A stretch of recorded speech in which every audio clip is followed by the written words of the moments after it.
La ministre conseillère à la Santé, Claudine Afiavi-Prudencio, a bouclé sa tournée nationale par les étapes de 3 départements du Nord Bénin. Il s'agit des départements de la Libouri, de la Donga et de la Takora. Comme ce fut le cas dans les autres départements du pays, cette étape de la tournée a permis à la ministre conseillère d'apprécier les réalisations au sein des formations sanitaires de cette région du pays. Une démarche stratégique a permis de mener à bien cette mission. La mission a été menée dans une logique de co-construction et de coordination efficiente, en parfaite immersion dans les réalités locales.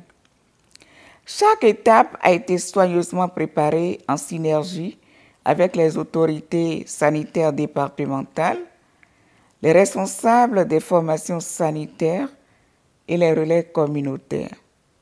Cette démarche d'intelligence collective à laquelle j'ai pris une part active a permis de garantir une approche rigoureuse, inclusive et conforme à notre exigence de transparence, de redevabilité, d'efficacité.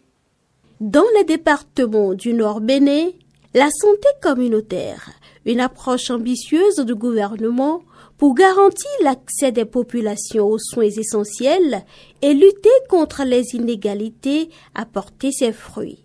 Les témoignages des relais communautaires sur qui repose ce défi illustrent l'utilité de la réforme. Les premiers actions qu'on avait démarrées, c'était la campagne CPS concernant les enfants de moins de 5 ans. C'est là qu'on a commencé les premiers contacts avec la population. Dans les années antérieures, il y avait beaucoup de gens qui étaient très résistants. Quand ces produits viennent, ils prenaient autre chose, mais nous, après la formation, nous avons acquis beaucoup de connaissances qui nous ont permis de les convaincre. Et après cette campagne, nous avons affaire. Nous continuons toujours pas à faire les visites à domicile. C'est ça qui continue. Et jusqu'à qu'on ait aujourd'hui, ces visites à domicile nous permettent d'être en contact chaque fois avec ces populations. Nous passons dans les ménages, au moins une fois dans la semaine, dans chaque ménage, pour discuter avec eux. Et quand il y a des problèmes, ils les soulèvent. Et s'il y a lieu de référer des cas, on appelle d'abord la SQ, ce qu'ils nous ont demandé de faire avant de les référer vers le centre de santé. Et on leur donne aussi l'importance de la fréquentation des centres de santé. Nous avons des boîtes à images qui nous permettent d'organiser des causeries éducatives, que ce soit en dehors du centre et dans le centre. Les activités avec la communauté, au début, c'était un peu compliqué, mais avec le temps, la population a su comprendre l'importance des relais communautaires sur leur santé. On les demande à ce qu'ils amènent les enfants à l'hôpital en cas de maladie grave. Nous essayons de les faire comprendre que les enfants ont besoin de beaucoup de protection, c'est-à-dire de façon sanitaire.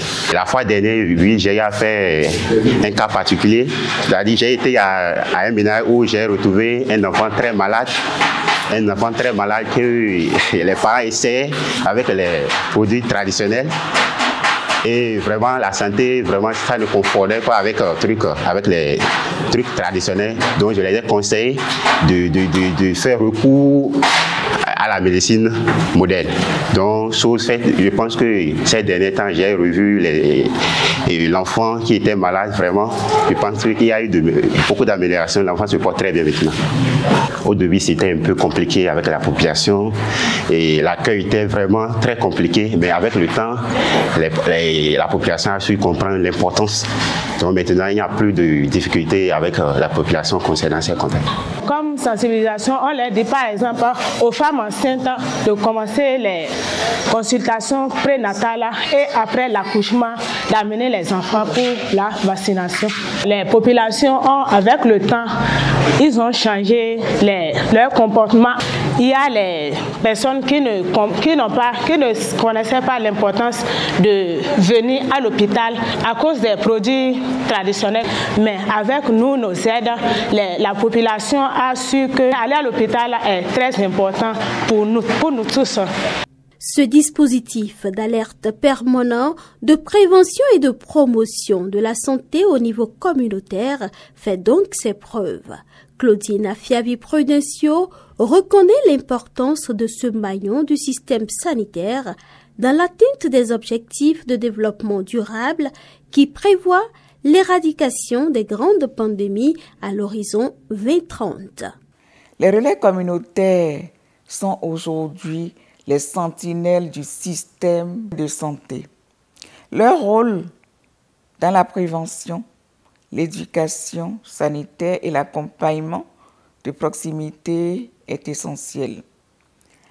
Ils représentent le trait d'union vivant entre les orientations stratégiques du gouvernement et les besoins réels des populations. Leur engagement, leur sens du devoir et leur proximité ont été unanimement salués tout au long de la tournée. Dans la zone sanitaire Gogounou-Kandi-Segbanan, les réformes ont abouti à l'amélioration de l'offre et la qualité des services de santé. Réhabilitation des centres de santé, renforcement du plateau technique, dotation en personnel de santé qualifié et en matériel roulant sont des aspects essentiels de la transformation du système sanitaire de la zone. Le centre de santé d'arrondissement de Sori a été la première escale de la délégation de la ministre conseillère. Depuis 2021, le centre est médicalisé, il y a un médecin qui est de service et qui permet à la population d'entrer en contact avec le médecin à chaque fois qu'ils viennent ici afin de trouver des solutions à leurs problèmes de santé. C'est un atout du gouvernement. Il faut aussi dire qu'en 2021, aussi, il y a des sages-femmes qui ont été envoyées à Sori pour améliorer nos performances. Au dispensaire aussi, des infirmiers sont venus. Tout récemment, nous en avons encore reçu un IAS, infirmier diplômé d'État, dans le cadre du projet Combler les écarts. L'échographie, par le passé, on n'en avait pas, mais le centre en a bénéficié, ce qui permet de satisfaire les femmes enceintes. Il y a aussi l'ambulance qu'il ne faut pas oublier. La commune en a reçu 3, dont une positionnée au centre de santé d'arrondissement de Sori, qui permet d'évacuer les malades en urgence vers l'hôpital de référence de Kandi. L'hôpital de zone de Kandi dispose désormais d'un appareil d'hémostase primaire qui permet d'avoir des bilans de coagulabilité.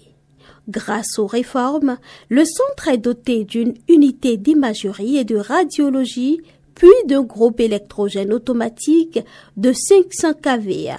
La zone sanitaire Malanville-Karimamon a également tiré parti de la transformation du système sanitaire. Nous avons bénéficié de la construction et de la réhabilitation des centres de santé. En l'occurrence, nous avons le centre de santé de Karigi au niveau de Karimama, le centre de santé de Mama Siguruma, le centre de santé de Mossé, actuellement même la réfection est encore en cours, le centre de santé de Kompa également. Au niveau de Malanville, nous avons le centre de santé de Godjekwara qui a été construit, le centre de santé de Moné également, le centre de santé de Kantoro, le centre de santé de Torozougou, Sakawa Zeno. Donc il y en a vraiment beaucoup. Donc réfectionnés et également équipés. Entre-temps, à Karimama, on avait 5 formations sanitaires avant les réformes. Aujourd'hui, on en a 8. Également au niveau de l'hôpital de zone de Malanville, Karimama, nous avons bénéficié de la construction d'une unité de néonatologie. En termes de ressources humaines, on n'avait qu'un seul spécialiste au niveau de l'hôpital de zone et c'était le gynécologue. Aujourd'hui, nous avons 3 spécialistes. Le gynécologue qui est là, nous avons un pédiatre, une chirurgienne. Au centre hospitalier départemental de la Donga, le renforcement de la fonctionnalité du bloc opératoire avec des équipements de dernière génération frappe à l'œil. Le centre a également bénéficié d'autres équipements, tels que des échographes et une radiographie mobile, ainsi que du personnel qualifié. Nous avons reçu tant de lits, que ce soit les lits des urgences ou des lits médicalisés. Nous en avons reçu près de 100 et entre 2022 et 2023.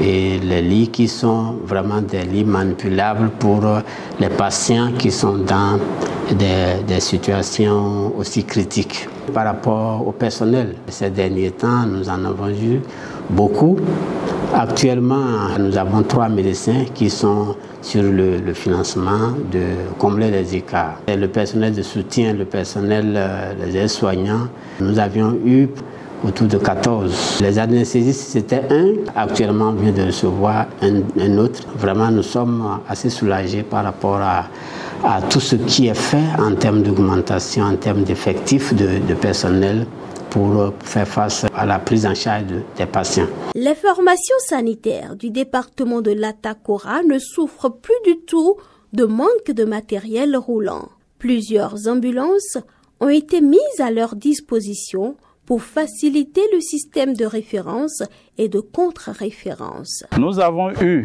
dans la stratégie de réduction de la mortalité et de l'amélioration de la lutte contre la référence, nous avons eu récemment 15 ambulances dans chacune des communes de l'Atakora et des hôpitaux de l'Atakora. Cette dotation par le gouvernement a permis d'améliorer l'accès des femmes et des enfants et de la population en général aux soins en quittant d'un point A à un autre point B, surtout vers les centres de référence. À Natitengu, c'est un laboratoire de type P3 qui est construit et entièrement équipé pour la gestion des fièvres hémorragiques virales de plus en plus fréquentes dans le département de l'Atakora. Nous avons de plus en plus des cas de fièvre hémorragique virale dans le département de l'Atakora. Nous avons bénéficié d'un appui pour avoir un laboratoire P3. Il est entièrement équipé. Ça nous permet d'améliorer la célérité dans les bilans parce qu'aujourd'hui, au lieu d'envoyer les prélèvements à Cotonou ou à Parakou, ici nous pouvons techniquer pour avoir les résultats en un temps record et de prendre donc la décision. On améliore la célérité dans le diagnostic, on améliore la qualité du diagnostic et d'emblée, on fait un suivi beaucoup plus équitable parce qu'avec les bilans au fur et à mesure à tout moment, ça nous permet de savoir ce qu'on a. La bonne nouvelle, c'est que cette année, nous avons enregistré 3 cas de fièvre hémorragique à virus Lassa qu'on a soigné à 100% avec succès. À toutes les étapes de la tournée, les autorités sanitaires ont porté à la connaissance de la ministre conseillère leurs desiderata, tout en reconnaissant et en saluant les efforts du gouvernement dans le secteur. Ces autorités disent avoir encore la main tendue pour tout ce que l'exécutif voudra bien mettre à leur disposition à certains endroits spécifiques pour une prise en charge plus efficiente des patients. Les doléances ont notamment porté sur l'achèvement de certains chantiers, le renforcement des ressources humaines spécialisées et l'optimisation de la logistique, notamment en matière énergétique. Ces préoccupations déjà identifiées par le ministère sectoriel sont traitées avec la plus grande attention car elles permettront de renforcer l'efficacité, la résilience et la durabilité de notre système de santé.